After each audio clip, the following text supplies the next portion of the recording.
skydiving. This is amazing. Yeah, but you know what else is amazing? An iPhone 6S for just $49 at Metro. Really? Imagine streaming all the way down with that amazing camera. I'm switching. That's smart. You know what else is smart? Parachutes. Switch to Metro and get an amazing iPhone 6S for only $49. Metro by T-Mobile.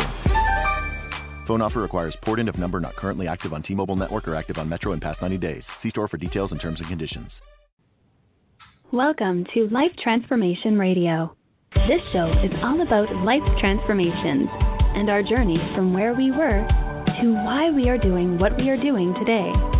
We will discuss the hiccups, the roller coasters, and the blood, sweat, and tears that has been poured out while discovering our purpose.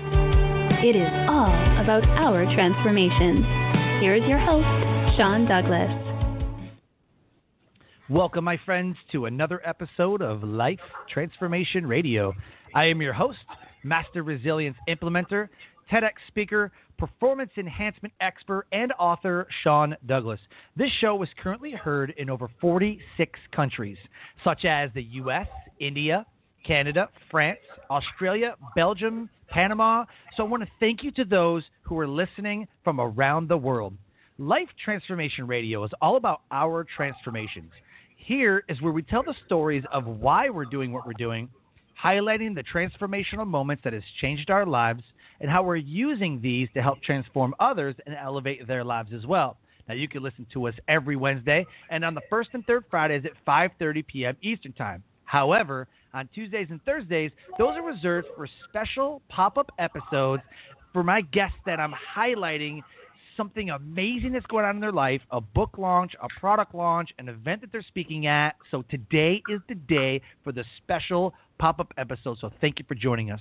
If you don't want to miss an episode, subscribe on iTunes, Stitcher, or the Google Play Music app, or wherever you're currently listening. On my show, I have impactful and amazing guests that are impacting everyone around them, and my guest today does exactly that. Please welcome to the show, Joshua T. Berglan. What is up, my friend? Hey, man, what's going on? Dude, thanks for coming on the show, man. You are a impact player for sure, man. So I am honored to have you on the show. Oh, man, I really appreciate that. Thank you so much. Absolutely, absolutely. So, dude, we met back in Vegas, and I totally, like, we had talked for a second, you know, like, it's so much chaos going on, right, at events and everything, but I remember, I'm like, dude, that guy killed it, and then we ended up reconnecting, like, oh, wait, you were there, holy crap, okay, and then I was like, dude, you got to come on the show. Well, let's do this. So, you know, it's funny how paths cross and people meet, and then, you know, here we are. I know, it was funny, that event was chaos. So yeah, dude. Yeah, dude. It was hard to know which way was going and which way was coming, but yeah, that was a pretty chaotic event. But I do remember, and when we reconnected, it was like, oh my gosh, yeah, absolutely, let's do this. So yeah, I'm really, really happy to be on the show, man. It's an absolute blessing. Thank you. Perfect.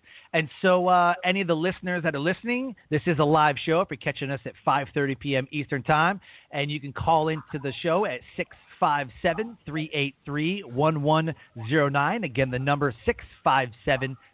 657-383-1109. You can talk to myself, the guests, ask any questions that you need to, and my team is standing by to weed out all of the trolls. So let's get I love started. Trolls. They keep me employed. Oh, my God. Today's episode is titled Brand Development and Strategic Planning with Joshua T. Berglan. Joshua is a TV, radio, and event host, master of ceremonies, speaker, and a dream designer as CEO of Live Mana, right? Live Mana Worldwide. It's Live Mana. Okay. Worldwide. Live Mana. I didn't want to mess that up. Okay, Live Mana Worldwide, which specializes in brand development, strategic planning, and partnerships. He has a gift for creating synergy between products, brands, and people he represents. He utilizes his business development experience and esteemed connections to birth strategic partnerships to promote his clients. Joshua's ventures in business development, speaking, hosting, radio, and film are all rooted in his belief that his purpose is to serve others. For 22 years, he fought for the rights of the disabled as the Vice President of Medical Specialty Supply of Oklahoma and as Director of Business Development and Director of Contracting for New Motion. In his roles, Joshua negotiated contracts ensuring patients received proper, complex rehab medical equipment, met with heads of major insurance companies across the country, and helped to change the laws on behalf of the disabled. He has also processed over $1.5 million per month in sales orders. His production credits include the 2016 and 2017 official Daytime Emmys gifting suite, the 2016 and 2017 Oscars viewing party, and the 2015 ESPYs gifting suite, along with the 2017 Los Angeles City Gala and the 2017 Breeders' Cup after party. You can go to the website, livemonoworldwide.com. He is also the host of the Morning Gratitude and the Live Mono Worldwide podcast. You can find him on iTunes, iHeartRadio, Spotify. They're all there. Bro, Badass does not begin to cover what I just read. Not even begin. No. You are a freaking rock star, dude. I appreciate the love, man. Thank you. It's just, for me, honestly, it's just about showing up, and like I show up with the attitude of how can I help you. I'm not real good at talking about myself and promoting myself, or even making it where I'm, you asked me for the elevator pitch. Like I am not somebody that enjoys the question, what do you do? And I literally tried to simplify it by saying I'm a dream designer, because people go, well, what the heck is that? And then it allows me to say, God gave me the gift of vision, and I see how everything connects. I see everybody at their highest self, and I'm not saying that to blow smoke up your butt. I'm saying it because it's the truth. I see everybody at their highest self. So whether you bring me a product, or somebody's a brand, or it's just I'm having a casual conversation with a friend, I get these downloads, and I'm able to see what everyone's greatness is. And it's not just seeing that, it's also seeing the path to help them get there. Now, that has been my biggest curse in business, is that a lot of people are terrified to step into their greatness, to do what they were called to do. And that is a big obstacle for me in business, is that my gift scares the crap out of people. Wow. Including the same vision I got from my life when I was 7 years old. I've been terrified of it up until about a year. Yeah, really, it's been about 2.5 years now. But I have to really, really work to remove every limiting belief that I have, every obstacle that gets in my way. I have to know that that's the enemy coming at me, and it's not going to knock me off of my path, because I know that I have a higher purpose, but I also believe that for everyone on the planet. When I was 7, I wanted to be a farmer. That didn't happen. Like I wanted to be a farmer, and then at 15, there was like $250,000 for a tractor. I was like, yeah, that's not going to happen, and I just talked myself out of it. I wonder how many people talk themselves out of dreams on a daily basis. I definitely talked myself out of mine. I wanted to be like a huge farmer. I wanted to have thousands and thousands of acres and sell groceries to like Walmart or something. You know what I mean? But I've never been a farmer. I've only had these little itty bitty gardens. But I would have been awesome. Super cool. It's awesome. Yeah. But I don't know. I mean, I wanted chickens and cows and horses. Like I wanted like a ranch. Like I wanted like a huge farm. But just the price tag of the equipment was like, nope, I'll never afford that. No, never mind. And I've never done it. And I don't know if I ever will. In comparison, I never in my wildest dreams thought I would be on the radio or about to have a TV show. Because I grew up in Oklahoma, speaking of farm, and I grew up in Oklahoma sitting in front of the TV watching infomercials, watching Larry King, watching Oprah, listening to Don Imus, listening to Howard Stern when, I moved. Actually, that happened when I moved away. But, I'd watch the TV show when it used to be on E, and I'd be like, I want to do this. I want to do this. And even though I'm so passionate, even to this day, about fighting on behalf of people that can't fight for themselves and being a voice for the voiceless. That passion has never died. But when people would ask me what I wanted to do when I was working in complex rehab medical equipment, what a lot of people don't know what that is. Basically, it means providing equipment for people with ALS, muscular dystrophy, spinal cord injuries, quadriplegics, people like that, or amputees. And I was very passionate, still get geeked out when I see wheelchairs. But when people would ask me, like, if you could do anything in the world, what would it be? And I'd said, I want to be a radio and TV host. And that was really, at that time, I still wasn't really pursuing what I was called to do or living a life that I'm even proud of. But that's what I wanted to do. I liked entertaining people. I liked interviewing people and getting messages from people that, or bringing out the best in others, helping elevate their message was something that I was just always passionate about. And I never thought it was possible because I was always in sales. I'm like, I'm not going to broadcasting school. I make too much money in sales. There's no way in heck I would do this. Well, so I didn't go to broadcasting school, but I got a wild hair one day and decided that, I'm going to start doing daily gratitude on Facebook Live. And after hearing TD Jakes talk about focusing on what you do have instead of what you don't, I decided, you know what? Fox Business, my show on Fox Business fell through, so screw it. I don't have the money. I don't have a production crew. I don't have any of the fancy studio stuff, but I do have a camera and I have Wi-Fi. And I'm going to intentionally do the show like it's a real thing to prove that this concept will work on TV. And 5.5 months later, I have been very, very blessed to see what started on a phone grow to almost 20 platforms globally. Wow. That's amazing. As a resilience trainer, when I hear gratitude, I'm like, yes, oh my God, yes. Because what I teach is a gratitude, and I say 3 blessings every single day, morning, noon, night, whatever you got to do.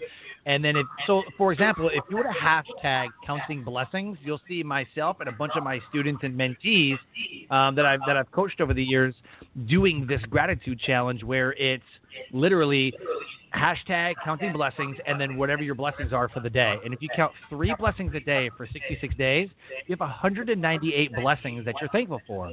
And most people at like blessing number 60, which you try to do it all in one sitting, would be like, I'm thankful for air, and like they would be stuck.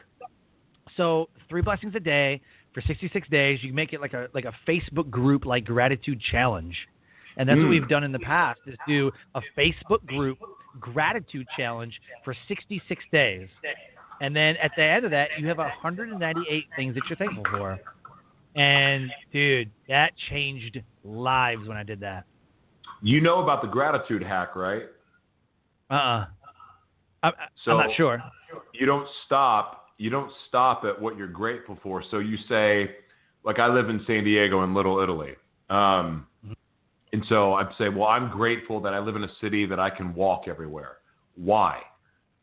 Well, because when I'm stressed out, I can get out and walk. Why is that important? Just asking why after every statement until you run out of stuff. What's great about that? It really helps you feel the gratitude instead of just head. Like it's so easy just to say, I'm grateful for my home. I'm grateful for the food on my plate. Right. I'm grateful for my friend.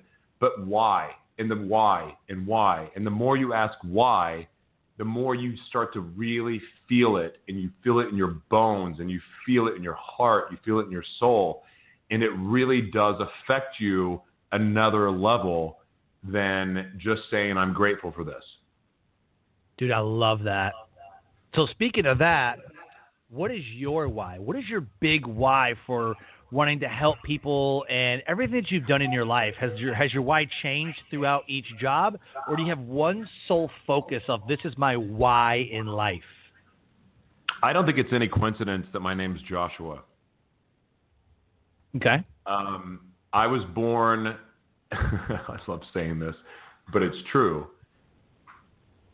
I really felt like I was born to be a leader of men, and men being man and woman.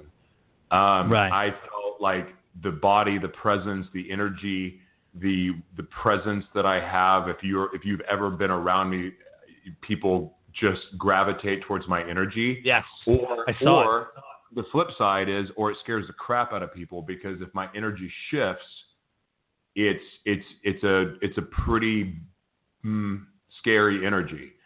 I spent, when I was 7 years old, I was molested by two men, and was proceeded to be molested, by men and women after that. But that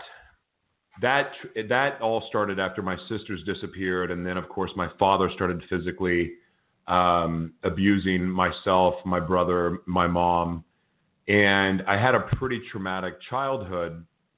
But every time something happened, I would get this vision of being on stage, or I didn't really know how to identify what it was, except for that I would see something that offered hope. And it didn't really ever become clear until I got older. But the side part of that is, the more as I got older and I quit, I wasn't using my voice. I wasn't saying, hey, I'm being hurt. I'm being, this is happening to me. I would, because we had to present ourselves in a certain way when we would show up at church or show up at the country club. And, my mom was Mrs. America, and my father, was a, well-known businessman, and, was a rock star in the 60s. And, we had this way that we had to present ourselves to the public. And so I didn't, even though I have a voice now, I didn't have a voice then. And so by suppressing that voice, a lot of what would come out of me was angst and anger and rage. Mm-hmm. And thank God for sports, because I swear to you, man, like football, I was just able to, I think my anger made me a better athlete than I really was, because I just physically would dominate people. And that was great everywhere except the golf course. It was, it worked in baseball. It worked everywhere but golf. But awesome. So I ran from my gifts. When I started, every time I would hit what I perceived was rock bottom, where I felt like I just wanted to, I started cutting when I was 13, 14 years old. I had nowhere to put my rage. Sports became not enough. And the whole time it was just like, I'm running from this thing that I would be, and I would try to turn my life around, but then I would let peer pressure, I would let, being a teenager, and I would try to go to church and listen. I'm like, okay, now I'm a Christian. And then the minute one of my friends would tease me about it, I go, no, never mind, screw it. I'm going to start smoking cigarettes and drinking and just being a jerk. And I did this yo-yo thing forever, where I would get to this breaking point where I'm just hurting myself and I'm hurting other people, and there was no outlet. And then I'm like, make this head decision to change. And then the minute someone would come up to me and say, you're always going to be this, or you're always going to be that, I go, yeah, you're right. And when sports were over for me, there was no outlet at all. And I turned to drugs and sex and, just everything mischievous I could think of. And every time that I would get in trouble, like I've been in jail 6 times for, DUI, DUI fighting, domestic issues, got arrested when I was married. The first time I was married, I was very active in my addiction, and I got arrested with an escort, what I thought was an escort. But again, and all these tragic things would happen. I'm like, okay, I'm going to change now, and I'm going to start doing. I'm going to start trying to live this purpose, to start doing what I was called to do, and because I knew it then, but I wasn't willing to do the work to stay the course.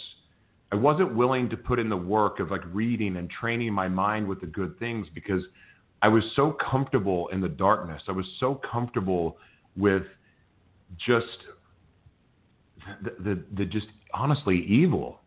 I mean, I don't really know any other word. That's where for a long time where I felt safe, because I felt like they understood me. They understood my scars, which was all just a lie.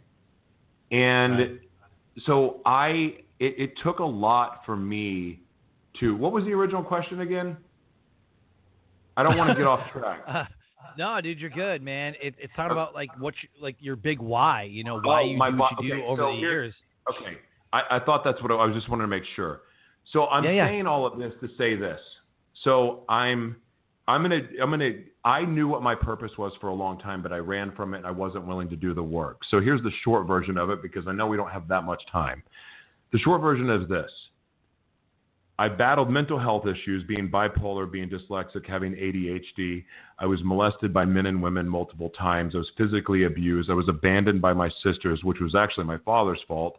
I never did anything about it, and I just internalized all of it. All of that hurt because I didn't have an outlet and didn't use my voice, became this thing that poisoned my soul and caused me to start seeking ways to escape.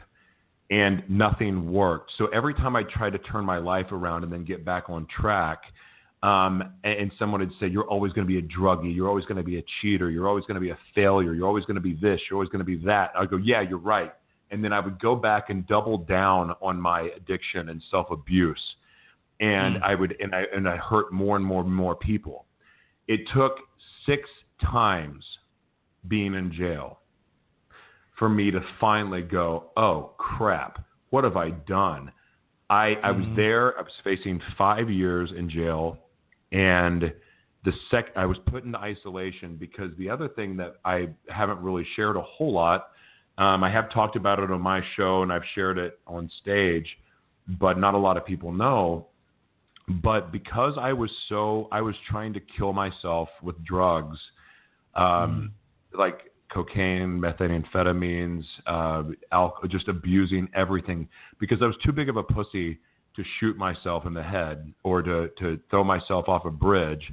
I decided I'm going to go out like a rock star, and I'm going to see how many drugs I can do and try to kill myself that way, so I can just die in my sleep and just leave it there.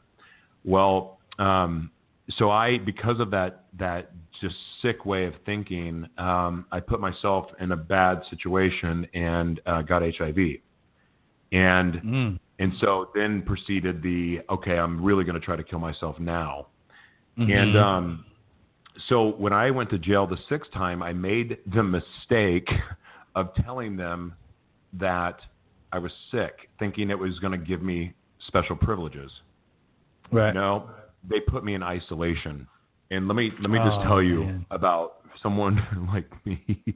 I was in the loony bin version of LA County. So I was in isolation where I couldn't see anybody, but I could hear all of the awful, horrific screams of the people next to me, the truly crazy people. And I'm like, okay, this was a mistake. So now I have no one to talk to. Because the other times I'd been to jail, I made friends with, like, hey, dude, you want my peanut butter? Like, here you go. Like, I'm giving it to the guy that just done a murdering somebody, or the guy that's like coming off of a 4-day meth high. Like, I'm making friends there, right? Because I don't want to get shanked, and I know I'm getting out. Right. Well, this time I didn't know I was getting out, and I was put in isolation. And so I could hear all their maddening screams, and I'm going crazy because it's like vibrating my ears and making me just like, oh my God, oh my God, oh my God. I got in a shouting match with God the 2nd day there. And and I'm like, why? Why won't you change me? Why won't you fix me like everybody else? Why can everybody else be saved from this crap but me? Why won't you fix me? Why? And I'm losing it. Now I know why I'm in isolation. But I'm just screaming at God. And then finally, I hear, you have to forgive your father.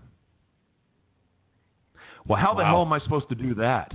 How am I supposed to forgive him after what he did to me, what he did to my sisters, what he did to my brother, and what he did to my mom? How in the hell am I supposed to forgive him? Because it happened to him too. And that is when I finally started to say, oh my God, I've become just like my father. And I started to have compassion and started to see it from a different lens, and like, oh my God, this happened to him too. And he didn't know to get help, because men don't talk about being molested. Men don't talk about how being molested by men and women affect you in how you view sex and how you view love and relationships and how you view your self-worth. Men don't talk about those things. Mm-hmm. And so that is when I asked for a Bible, because I knew that for some reason, I don't know if I saw it on a prison show or not, but I was like, for some reason, I think they by law have to give me a Bible, because they wouldn't give me a newspaper or books. So I got the Bible, and that is when I started reading, and none of it made sense. I mean, I got to be honest with you. The King James Version was like trying to read Chinese, and, I barely speak English. And so I'm thinking to myself, okay, this is hard, but I keep reading. And then I finally start finding some things that I understand, like John and, Proverbs. I'm like, oh my God, I'm doing that wrong. And so I start having a different conversation with God. And then I start realizing the power of forgiveness.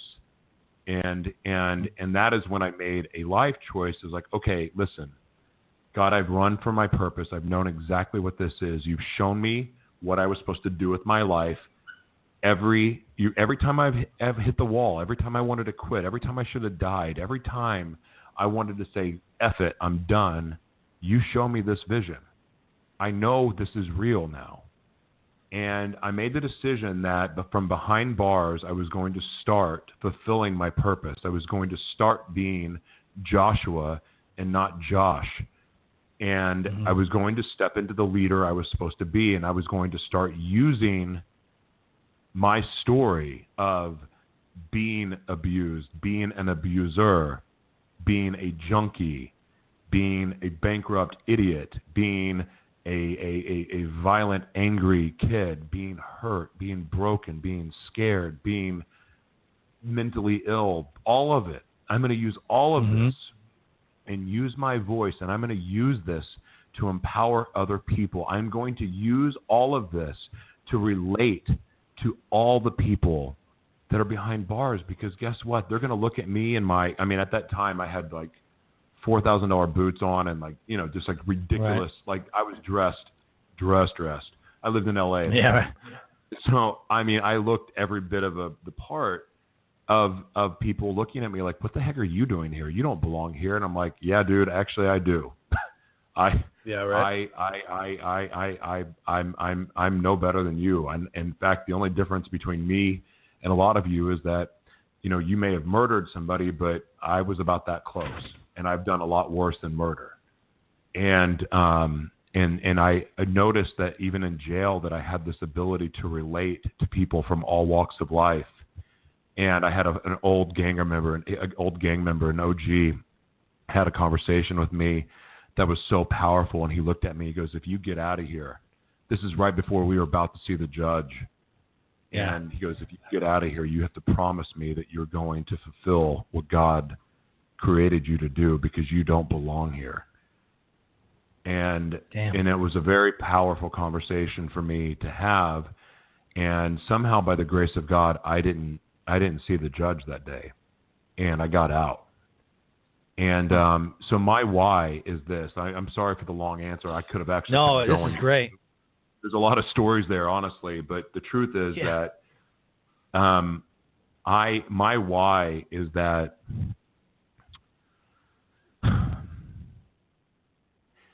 it's not right what happens to kids, and it's not right what happens. Like our parents and family members, they don't know necessarily. Like they're starting to learn, and every generation learns new things. But a lot of your parents parent the way that they were taught to parent. The example that they have. Then there's no perfect blueprint. There's no, people didn't understand mental illness the way that they do now. There wasn't all of these different special needs back then that people understood.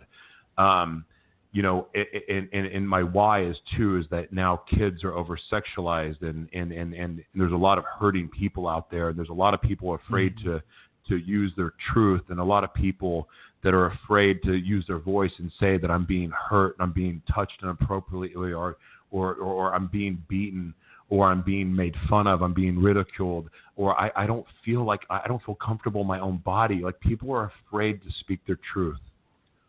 My why is to be a voice for the voiceless. My why is to help bring people out of the shadows and into the light. My why is to convince people that, because it's true, is that the truth and living 100% of the truth is the only way that you will ever, ever, ever experience what joy is.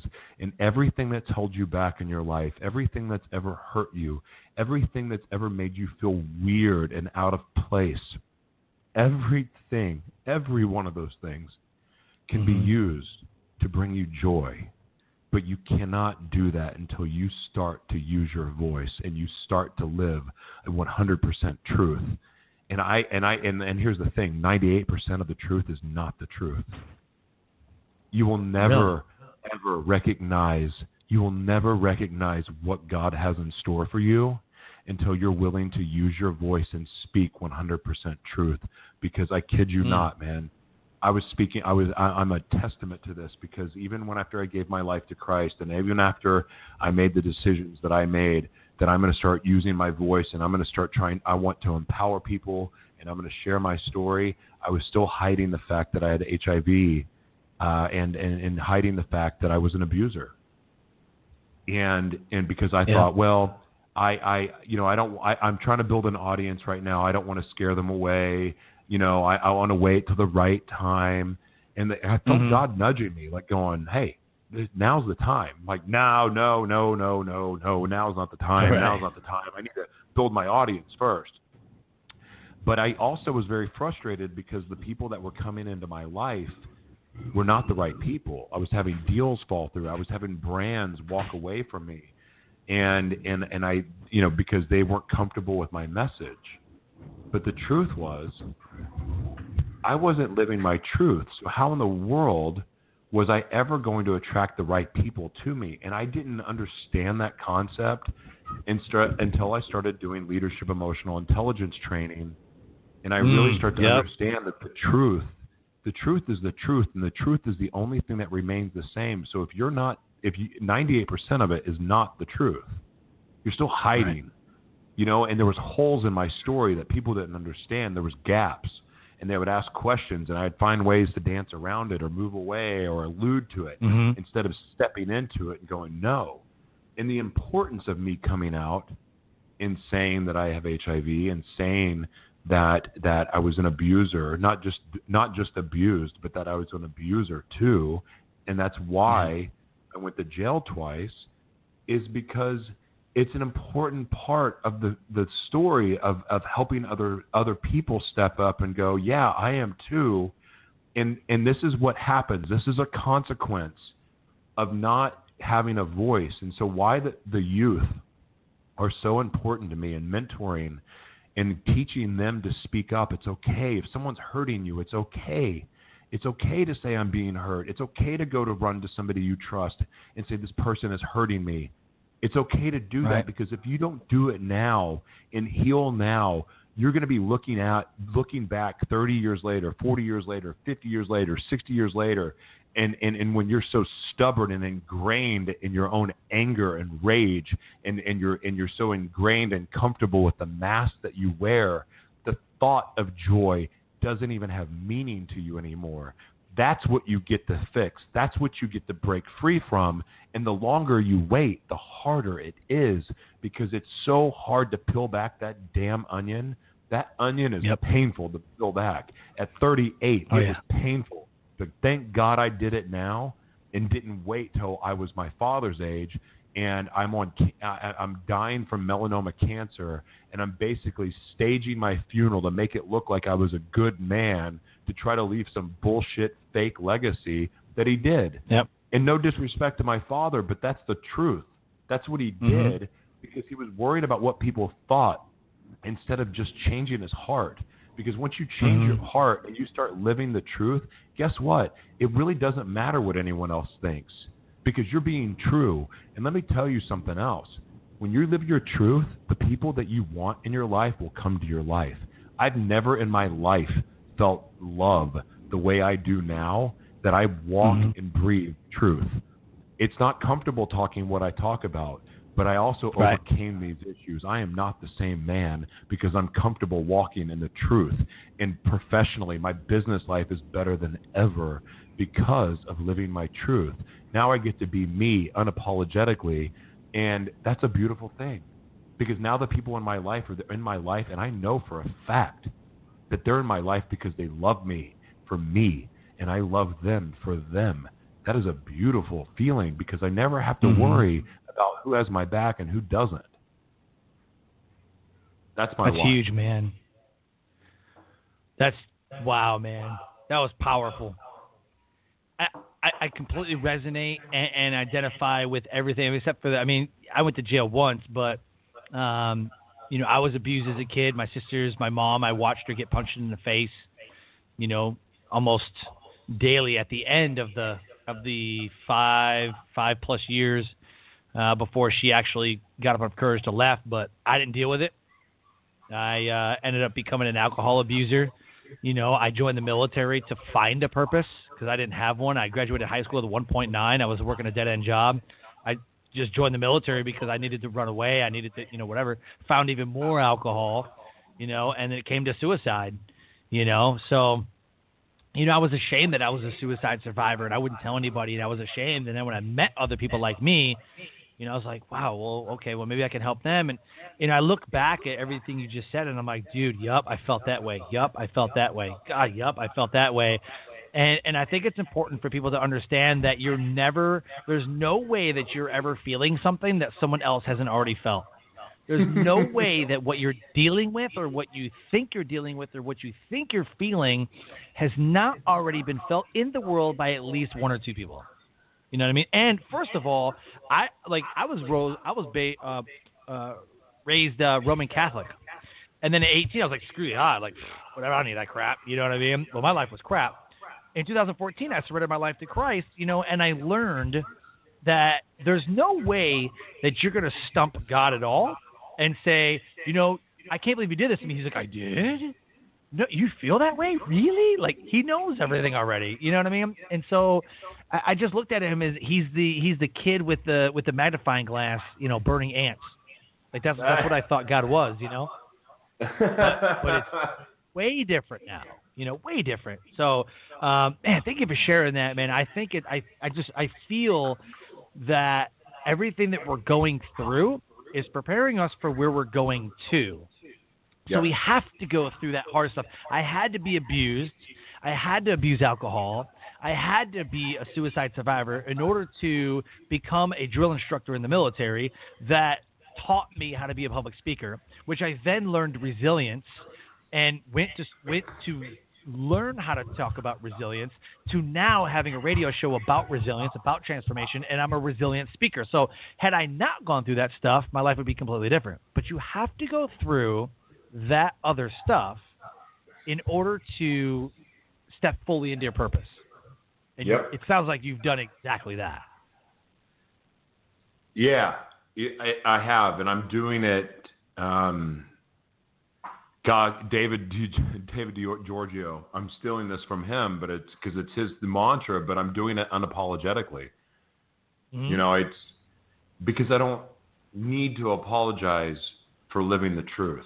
And yeah, I'm gonna alienate some people, and I'm gonna scare people off. But sure, you know, but it's also putting a mirror up to a lot of people's faces that need it. We need to talk about what's happening in the world because sexual abuse is a real thing. Physical abuse is a real thing, and how that shows up for us as adults. Like, you know, for me, the sexual abuse and the physical abuse that had happened affected me in business. And you're like, well, how does that even make sense? Well, the way sales works and the way people sell and the way people communicate and the feeling of being manipulated or manipulating or the feeling of being controlled or controlling, the way it shows up for you in relationships, like it affects you in ways that, in just your way of being, the way that you respond to when you're confronted or people ask you questions, it shows up. And a lot of people, we have so many blind spots as adults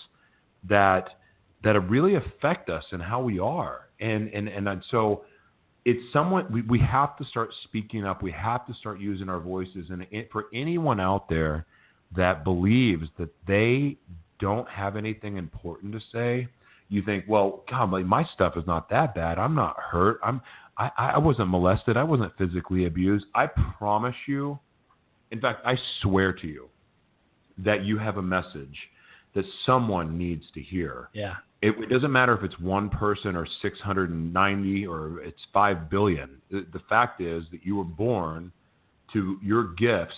The gifts that you were given, the gifts that you were born with are not meant for you. They're meant for other people. Just like your story is meant to be shared for others. It's going to be a benefit to someone. And I'm going to give you a prime example of proof of it as why this is true. Everyone has a purpose in this world. Every single person. And you're going like, well, what about when I worked with complex disabilities, there was one of the patients that I worked with. He was about 30, I think he was 38, 39 years old. He's around my age. I mean, this is years ago, but he was about 38, 39. He had spent all 39 years of his life in a crib because his cerebral palsy was so bad. He could not communicate other than just making noises. He could not feed himself, could not bathe himself, could not do anything himself. And you're thinking, well, what purpose does he have? Well, you talk to his mother.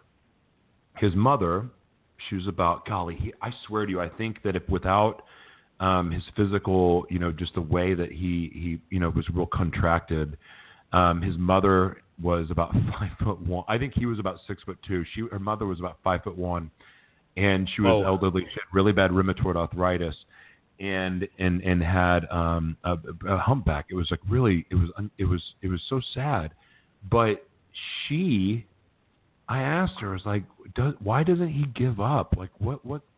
Like how can he just stay like this? This has got to be miserable. She goes, oh, he is the happiest kid. And I'm like, well, how do you know? She goes, because when he hears me walking down the hall, hears me walking down the hall, he starts he starts screaming and like scream. And I don't want to make the noise because I don't want to like even pretend that I'm mimicking. But his noise, and it was a noise, but she knew it was a happy noise, and he would move his hands back and forth really, really fast the closer she got, and he would be so excited that drool would come out of his mouth. Like he was just so excited to see her. Yeah. And she goes, I prayed to God. She goes, I wasn't supposed to have children, but I prayed to God every day that I was going to have a little boy. Wow. You tell me that you don't have a purpose. If that little boy had a purpose, you do too. Oh yeah. That's huge, man. Yeah, so I always refer to Jeremiah 29:11. It says, "For I know the plans I have for you." Because forever I was like, I don't have a purpose. Forever. I don't have any purpose. I have nothing to do with my life. My life is just in shambles, And there was one, even when I was, going to church and Catholic church and all that, the one thing that always stuck out to me was, "For I know the plans I have for you." And I said, "What are they? Tell me. What are they?" And then my friends, who were all believers, and I would always make fun of them. And he's like, "You know what? Lean that on your own understanding. You don't need to figure it out. That's none of your business how it's going to happen. The fact is, it's going to happen, but it's none of your business how it happens." And then when I look literally today, dude, like this year has been really kind of tough in my mind and in my emotions, because this is the year that I was getting kicked out of the military, 2008, 10 years ago. This is like the 10-year anniversary of me getting ready to get kicked out of the military. My wife and I were divorcing, and I tried to take my life. Like, this is it. And so as the date starts getting closer, I'm like, I don't know how I feel about it. 10 years ago, I was ready to end my life, and now look at all the cool stuff that I've been able to do and been blessed with. So, man, when I think about that, like, for I know the plans I have for you, and I just keep thinking, like, I look back 10 years and the plan has been unveiled. But when you're going through the dark, you just don't see it. You don't know. You don't understand. 10 years later, I understand now. I love that, man. So, and it's not always revealed. It's not always revealed. You're right. And it's frustrating sometimes. And But I do think that there's a way of speeding things up. Sure. You know? Yep. I definitely think there's a way of getting your own way. You know, trying to control it, trying to force it yourself. But there is something to say about giving it to God. And I know that can be cliche for some people to hear, but you're not in control of really what's happening in your life anyway, even though it likes to feel like we are. But like I honestly think even if if somebody's not a believer, just following the basic principles of what the Bible teaches is like the greatest, guidebook for how to live your life. And so say you're not someone that reads the Bible. Okay, that's fine. But if you do wake up in the morning just saying thank you for the things that you do have and the blessings that you do have, that's a great way to start. Just stopping to take the time to say thank you, because everything in your life, like wherever you are in the world, like we're in America, and that in itself is a blessing. Like, and but if you have food on your plate and that's a blessing. If you have a family and friends, that's a blessing. Like if you're not incarcerated, that's a blessing. But even if you are, there's blessings there too. And just stopping to say thank you for that sometimes is enough to create a different, perspective on your life. Because I'm not going to say that life is easy. Life can't be. There's always going to be problems. There's always ups and downs. But like shifting your perspective to look at when you don't get the job you want, or you're expecting that you're about to sign a deal with, a massive distribution deal and it falls through, you truly get to trust that door closed for a reason, because another opportunity is opening itself for you. But if you are focused on, oh, my life sucks, it fell through, how am I going to pay rent? Right. How am I going to do this? How am I going to do? If you focus on that, you may miss that opportunity that was created for you through that closed door. Yep. You just have to trust.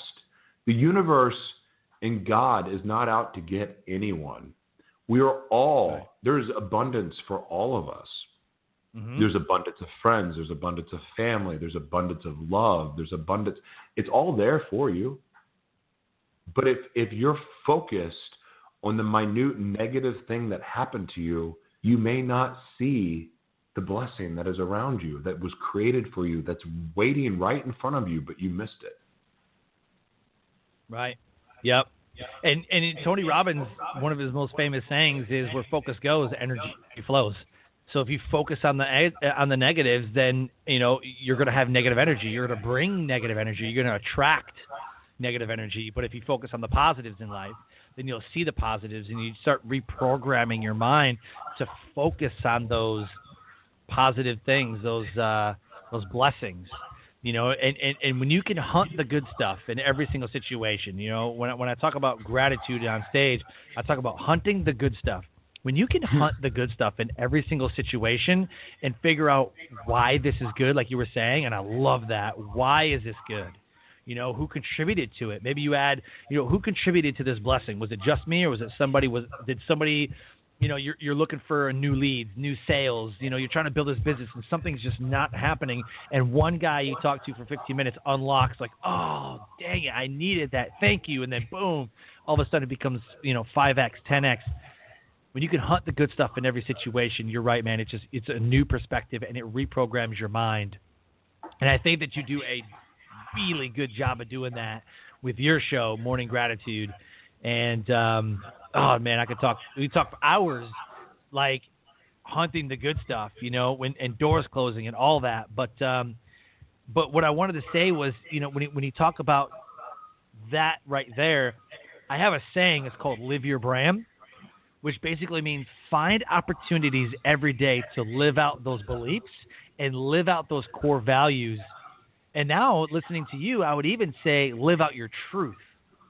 But living your brand is living your core values and living your beliefs out every single day and finding opportunities to live those out. I love it when my wife's in line for Starbucks and somebody in front of her pays for the coffee, and I'm like, all right, now we got to pay for the next person, and it just goes all the way down the line.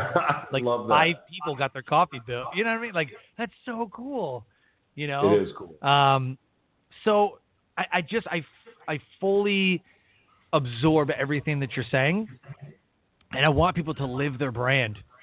Find opportunities every day to live the values.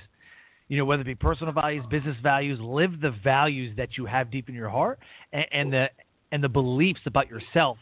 Live those out and live, like you said, live your truth. Damn, I love that. Ooh, I got chills just now. That was awesome. Huge, man. So that was amazing, man. So I'm curious, man, what are some of the resources that you use going through all that? You were in jail, you talked about the Bible, like what other resources would there be out there? There's a suicide hotline, there's a victim advocate hotline, there's hotlines for everything. But if somebody's listening to this going, I feel this way, I'm being hurt this way, I'm trying to step into my purpose, but I don't know what my purpose is. What were some resources that you would recommend somebody? It's funny. I guess I should be embarrassed to say this, but I never relied on a hotline. Okay. For me, it's I do a lot of writing. I did a lot of reading. One of the things too, because I've been blessed with the gift of vision. But I thought I was insane for a long time.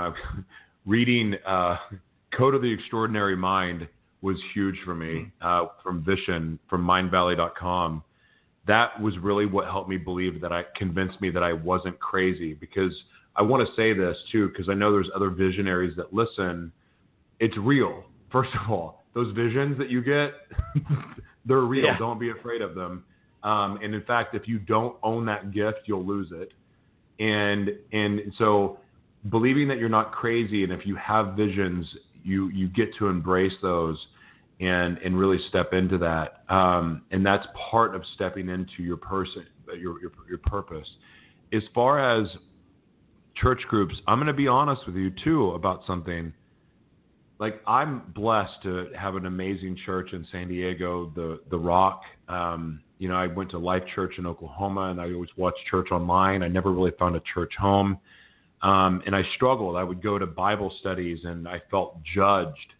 I felt like I didn't fit in. I felt like they were looking at me going, oh, he's gross. He's sick in the head. I'm like, wait a second. What happened to this whole you're forgiven thing?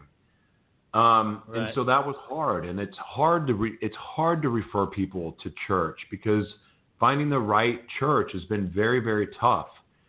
I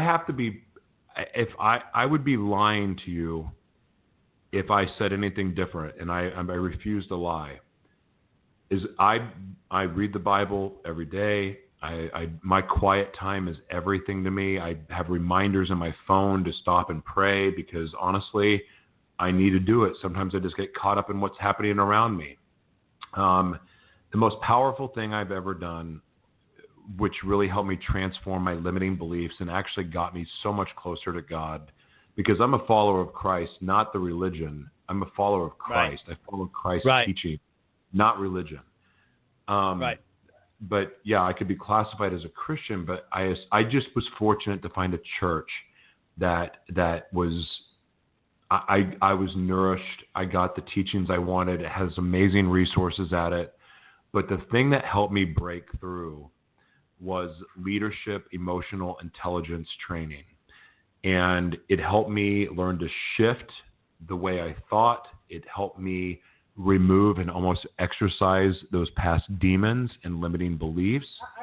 And that was really, really powerful for me. The other thing, too, on my show that I say often is, if you go to Joshua T. Berglan's Morning Gratitude and watch, you'll see this. I tell people, you're welcome to message me and I will pray for you.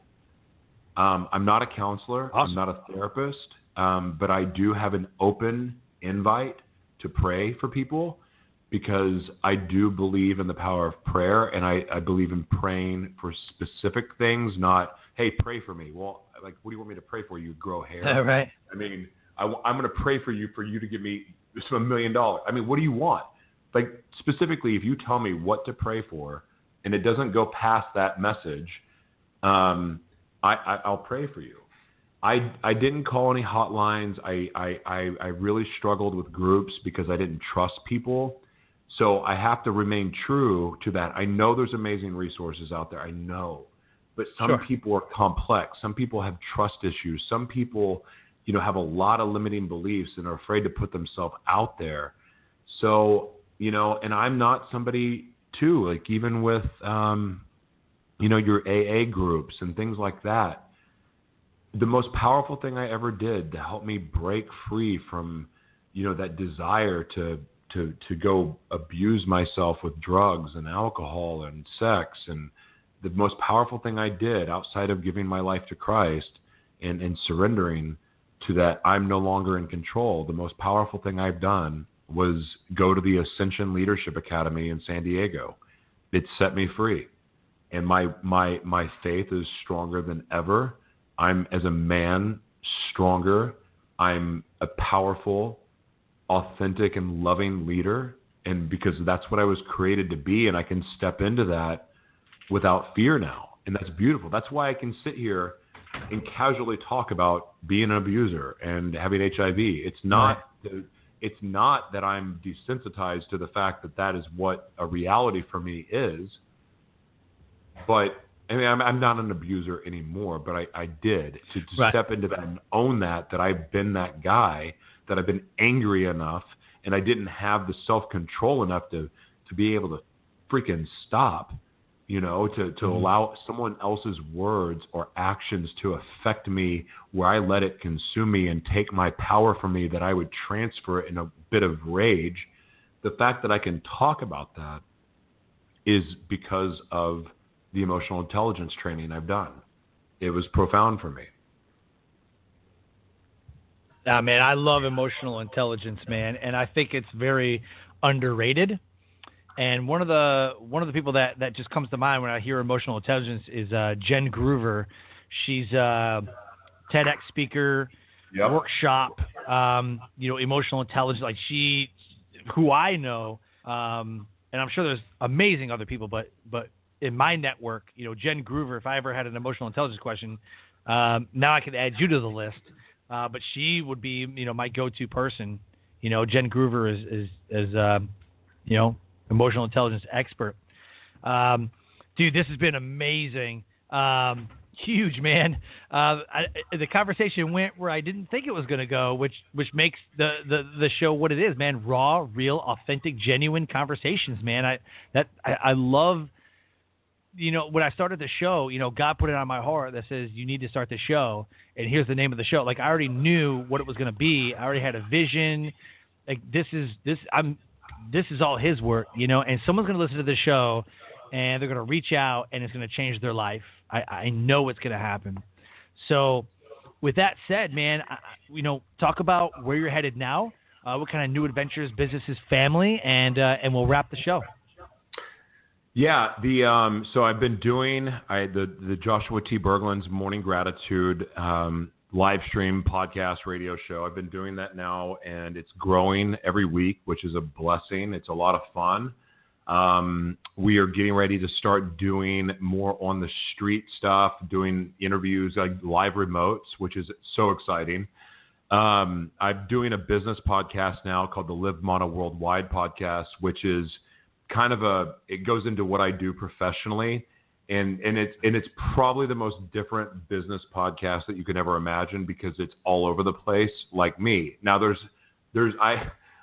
I am organized chaos, to say the least.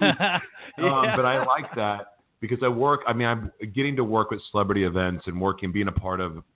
I have the MTV Movie Awards coming up that I help produce, and now the Billboard Music Awards, which is something else that I'm involved in, which is really, really exciting. And the Grammys, the Emmys, I do all of those events. It's great, and working with brands, which is great. But I've really made the decision that I'm going to go all in on finishing my book called Gratitude Unfiltered, and also going to be organizing some events that are going to be pretty disruptive in this space, which I'm really excited about. And then also we're developing the TV show. I have a concept for the TV show that some networks are looking at, which is exciting, but I've made the decision to produce it myself because it's very important for me to control the message, because the message wasn't my idea. It's something that, look, people don't like it when you talk about Jesus on TV, and people don't like it when you talk about, dark parts of the world, even if the intent is to uplift and inspire. So I have a very particular message that I want to deliver on the show and the population around the world that I want to help with it. So we've made the decision for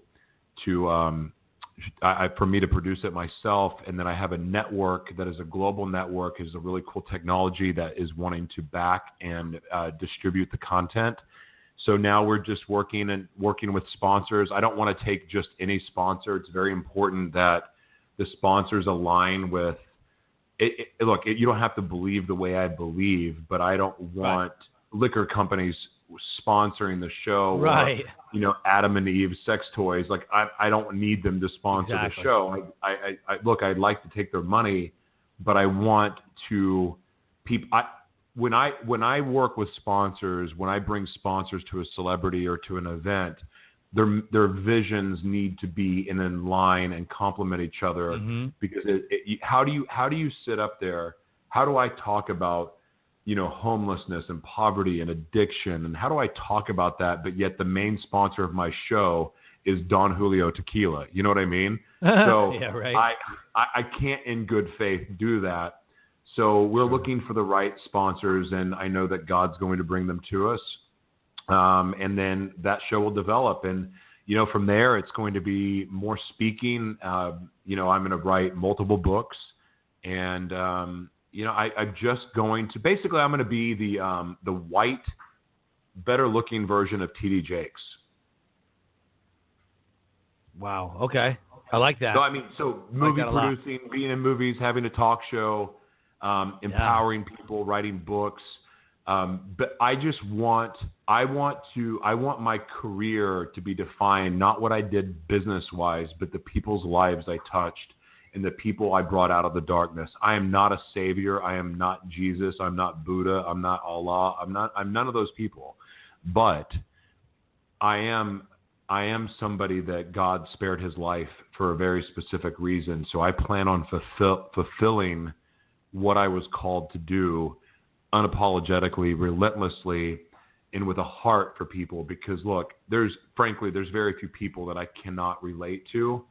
And there's people that really, really do need a message of hope and a blueprint for how to escape the hell that they're living. And I am intending to do this all over the world. Dude, I love that, dude. It's going to happen.